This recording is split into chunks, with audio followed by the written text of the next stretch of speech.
guys, and welcome back to the Lazy Girl's Kitchen. For those of you that are new, my name is Maggie and welcome. Today I'm going to be sharing with you one of my favorite Thanksgiving things. I say that all the time, but this really is one of my favorites. They are my dinner rolls. They're so easy, they're so delicious, they have this sweetness to them, and then to top it off, I'm going to show you how to make the most incredible honey butter.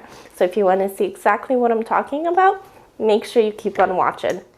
Alrighty, so for this deliciousness, you're going to need about a half a cup of warm water, some all-purpose flour, salt, milk, eggs, honey, unsalted butter. In here I have a combination of active yeast and some sugar, and then I'm going to do this in my standing mixer, but you can knead this by hand. Alright, so the first thing I'm going to do is I'm going to activate my yeast, and all I'm going to do is take the sugar and dry yeast mixture and just pour it right into my warm water. I'm going to just kind of give this a nice zhuzh, and I'm going to set this aside so that it can get foamy and activate. So while my yeast is activating, what I'm going to do is I'm going to add my milk and my butter into a little saucepan. And all I'm going to do is I'm going to heat this up a little bit until the butter starts to melt completely, or until it melts completely. And then I'm going to show you what you're going to do next. Just add in your butter and make sure it doesn't come to a boil. You just want to heat it up, not scald it. Everything in my milk and butter mixture is nicely incorporated, which is what I want. I'm going to set that aside just for a second, and what I'm going to do is I'm going to add a pinch of salt to my flour mixture. I would say about a quarter of a teaspoon or so.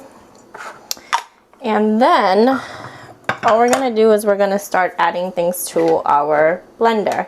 And my yeast is nice and frothy. It smells really strong, which is what you want.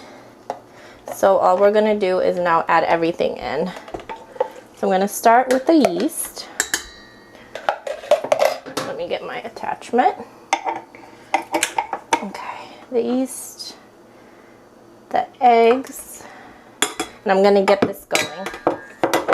You might want to start out on low speed so you don't get a facial from your flour.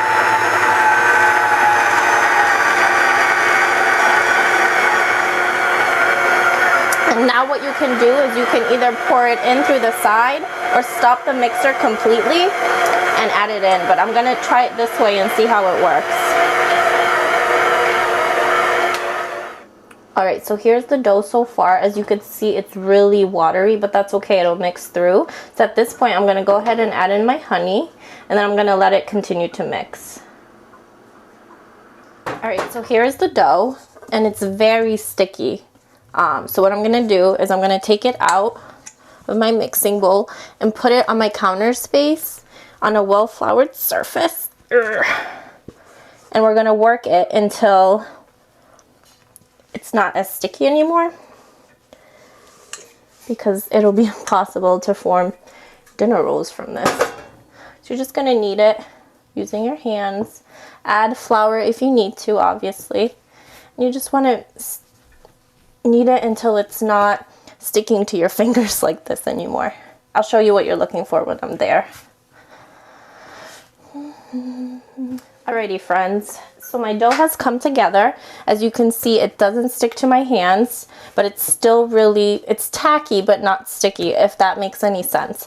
Also, you don't want to add too much flour because this is supposed to be really fluffy and just soft and delicate. So you want the dough to be soft. So what we're going to do now is I oiled my a big bowl.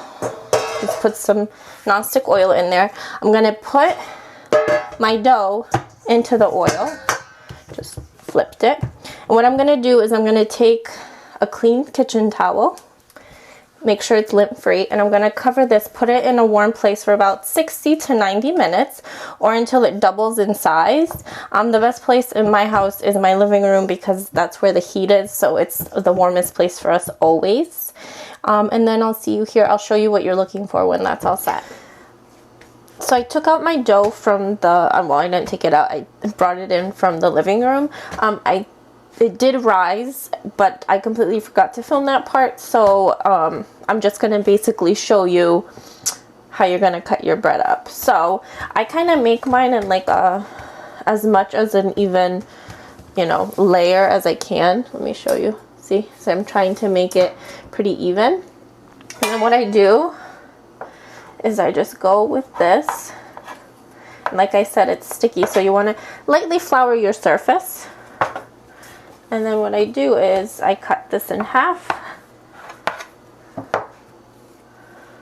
And then this in half. And then I just basically keep cutting it in halves.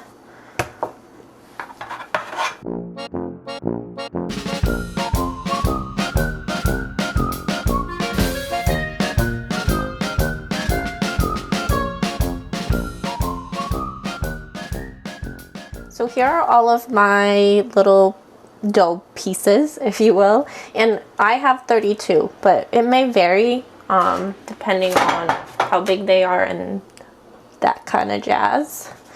So at this point, I have a baking sheet lined with some parchment paper, and I'm gonna start rolling out my dough. So all I do is I just kind of make it into a circle using the palm of my hand, just like that, and I'm gonna place it on the baking sheet. And you want to place them maybe ½ an inch apart or so, because we're gonna put them back into the oven for another 30 to 40 minutes. Alrighty, here is my lovely dough. So I'm gonna cover this again using the same cloth I used before, nothing new. I'm gonna stick it in another warm place, and then I'll meet you here in about an hour or so, okay? Alrighty, so at this point, I preheated my oven to 350, and I had a little bit of a snafu. So typically, these rise a lot more. However, I had a certain little person over, and he was playing with them, so he deflated, not all of them, but a majority of them on this side he was playing with. So, but typically they would rise, and they would kind of look like the ones on this side where they're touching themselves, where they're touching each other, I mean. So now this is going to go into your preheated oven, which we're preheating to 350. Well, mine's already preheated, for about 20 to 25 minutes, or until they're nice and golden brown. And then I'm going to show you how to make the best honey butter to go along with them. So for that, you're just going to need unsalted butter. I have about 4 tablespoons here, and of course some honey. You're just going to need to make sure that your butter is at room temperature. So what I have in this ramekin is just some honey and some unsalted butter that's softened at room temperature, and all I'm going to do is just mix it with my whisk. I'm actually going to do this over the stove because the stove is on, and the heat from the stove is going to soften and make everything go together. You can also do this with an electric whisk, like electric mixer. I really just don't want to dirty it, so I'm going to let my handheld whisk do the job. So that is it, you guys. I really hope you love this recipe. Do not skimp on the butter. This honestly makes a ton of difference. Happy holidays, and I'll see you next time. Bye bye.